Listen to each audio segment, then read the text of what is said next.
Bilirdinizmi, körpə uşaq doğulanda beynin yalnız bir hissəsi işlək olur. Bu hissə reptiliya beyni adlanır. O sadəcə nəfəs almaq, yemək, yatmaq və ağlamaq kimi əsas funksiyalara cavabdehdir. Uşaq böyüdükcə beynin digər hissələri də inkişaf etməyə başlayır. Emosional beyin, limbik sistem və düşünən beyin, prefrontal korteks.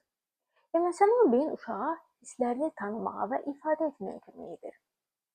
Düşünən beyin isə plan qurmağa, sakit qalmağa və qərar verməyə kömək edir.